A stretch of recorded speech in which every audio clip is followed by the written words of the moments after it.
Hello friends! Today we have an interesting episode in which I will tell you about one of the most beautiful Toyotas. But before that, I suggest we listen to some interesting information about the Bugatti Bolide and then we'll move on to Toyota. When it comes to track cars costing millions of dollars, it's hard to imagine anything crazier than the Bugatti Bolide. This car, built on the already legendary Chiron platform, represents an entirely new level of engineering with a completely redesigned lightweight body. Only 40 units of this exclusive model will be produced, intended for the most devoted Bugatti collectors. Many of these cars will likely end up locked away in garages as investments. But Top Gear magazine recently had the good fortune to test one of them on the track. Top Gear host Ole Maric went to the famous Paul Ricard circuit in France to put the Bolide's capabilities to the test. He was assisted by Bugatti's chief test driver Andy Wallace, whose experience with hypercars is hard to overstate. For most people, driving such a rare and expensive car as the Bolide would be a real test of nerves. But Maric didn't hold back and pushed the limits of this speed monster. Let me remind you that the Bugatti Bolide is equipped with the same engine as the Chiron Supersport. It's an 8-liter W16 with 4 turbochargers, delivering an impressive 1,600 horsepower and 1,600 newton-meters of torque. However, while the Chiron Supersport weighs almost 2 tons, the Bolide is significantly lighter, just 1,450 kilograms. This difference in weight makes the Bolide a true rocket. It accelerates with unstoppable energy both on the straight sections of the Paul Ricard track and when exiting corners. According to the Top Gear host, the Bolide's acceleration on the straight is reminiscent of the Koenigsegg Jesko, another hypercar with up to 1,600 horsepower, which weighs about 100 kilograms less than the Bugatti. However, there is a key difference between these two cars. The Jesko, which delivers all its power only to the rear wheels, sometimes loses traction on the track, whereas the Bolide's all-wheel drive system provides colossal grip. Thanks to this, the driver can get on the throttle earlier and make full use of the grip provided by the special slick tires. Describing his impression, Ole Maric noted that the Bolide is not just a car, but a true challenge to the laws of physics. Its lightweight, combined with all-wheel drive and aerodynamics honed to perfection, make it incredibly responsive on the track. The car literally sticks to the asphalt, allowing the driver to confidently attack corners and exit them at maximum speed. At the same time, the power of the W16 feels like an endless stream of energy, propelling the car forward even on the longest straights. The Bolide stands out not only for its performance, but also for its appearance. Its body has been completely redesigned compared to the Chiron. It has become more aggressive with a focus on aerodynamics and weight reduction. Every detail, from the air intakes to the rear wing, serves a single purpose: to make the car faster and more stable at high speeds. The interior, meanwhile, remains minimalist but functional. There's nothing superfluous here, only what's necessary to control this beast. The exclusivity of the Bolide is emphasized not only by its limited run of 40 units, but also by its price. Although the exact cost is not disclosed, experts estimate that it exceeds several $1 million. If you compare the Bolide to other track hypercars, such as the aforementioned Koenigsegg Jesko, or for example the McLaren Senna, Bugatti stands out for its versatility. The Jesko may be faster on the straight due to its even lighter weight and extreme power, but the Bolide wins thanks to its grip and handling in the corners. The McLaren Senna in turn focuses on aerodynamics and lightness, but falls short in terms of engine power. The Bolide, on the other hand, combines everything: power, traction and stability, which makes it unique even among the elite of motorsport. Despite the fact that many of the 40 units will most likely end up in collections, Bugatti clearly expects that owners will want to put their cars to the test.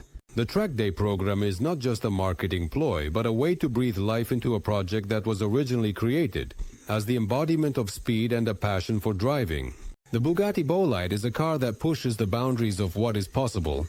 An acceleration from 0 to 100 in about 2 seconds is a good testament to that slogan. It combines incredible power, cutting-edge technology, and an exclusivity available to only a select few.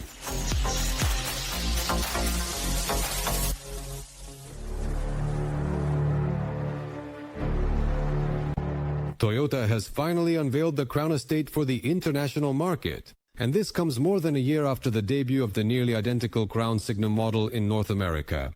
This vehicle combines the best features of a station wagon and a crossover, offering buyers a choice between a hybrid and a plug-in hybrid powertrain. With the launch of the Crown Estate, the Toyota Crown lineup is now complete, adding to the existing models, the crossover, sport, and sedan. Among all these options, it is likely the Estate that will be the most desirable for those who value practicality. The Crown Estate stretches to a length of 4,130 millimeters, has a width of 1,180 millimeters, and stands at a height of 1,625 millimeters. Within the Toyota lineup, this new model occupies an intermediate position between the RAV4 and the Harrier, making it something of a middle child in the family. Externally, the Japanese version of the Crown Estate almost completely mirrors the design of the American Crown Signia, differing only in the absence of amber turn signals and the rear badging. The signature hammer-shaped front end gives the car a distinctive and modern appearance. Inside, the Crown Estate welcomes you with a familiar digital layout, featuring two 12-inch displays and a steering wheel adorned with the Crown emblem. The car is designed to seat 5 passengers and offers a trunk capacity of 570 liters. If necessary, the rear seats fold flat, expanding the cargo space to an impressive 1,470 liters. For outdoor enthusiasts, Toyota has provided additional options, a retractable seat and table, as well as a soft mat for the trunk. Unfortunately, these camping conveniences are not available in the American version. The same goes for the sporty body kit and the striking 21-inch wheels from Modelista, which are offered as optional extras in some markets, such as Japan. Looks really cool. The color palette includes 5 solid options and 5 two-tone combinations. Like the other Crown models, the Estate is built on the TNGA-K architecture. The car is equipped with adaptive suspension with variable stiffness and fully steerable chassis, which provides enhanced comfort and handling. Unlike the Crown Signia, which is available in the US only with a self-charging hybrid system, the Crown Estate offers a choice between a standard hybrid and a more powerful plug-in hybrid. Both powertrains are based on a 2.5-liter naturally aspirated gasoline engine, working in tandem with 2 electric motors and providing electronic all-wheel drive. In the hybrid version, the internal combustion engine produces 190 horsepower, while in the plug-in hybrid modification, it delivers 177 horsepower. The most interesting thing is that the front electric motor, with a power output of 182 horsepower, is 50% more powerful than in the Crown Crossover and Crown Sport models, while the rear electric motor delivers the same 54 horsepower. The total system output, taking losses into account, is 302 horsepower. The main difference of the plug-in hybrid version is the larger lithium-ion battery, which provides an electric-only range of 89 kilometers. The battery is located under the floor, which allows the interior space to be maintained at the level of the standard hybrid. The Toyota Crown Estate is already available for order in Japan. The price for the hybrid version starts at $43,000, while the plug-in hybrid will cost $54,700. That's how things stand.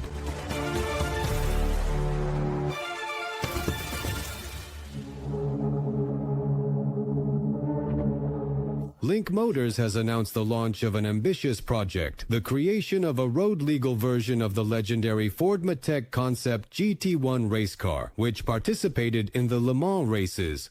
This project promises to breathe new life into the iconic car, transforming it from a track monster into a hypercar suitable for public roads. The story behind the creation of this model is not without its challenges, and Lynx's plans inspire both excitement and questions. Let's take a closer look at the details. The Ford Motec Concept GT1 is a car with a rich racing pedigree. Developed by the Swiss company Motec Concept, it was created to compete in prestigious endurance races such as the 24 Hours of Le Mans.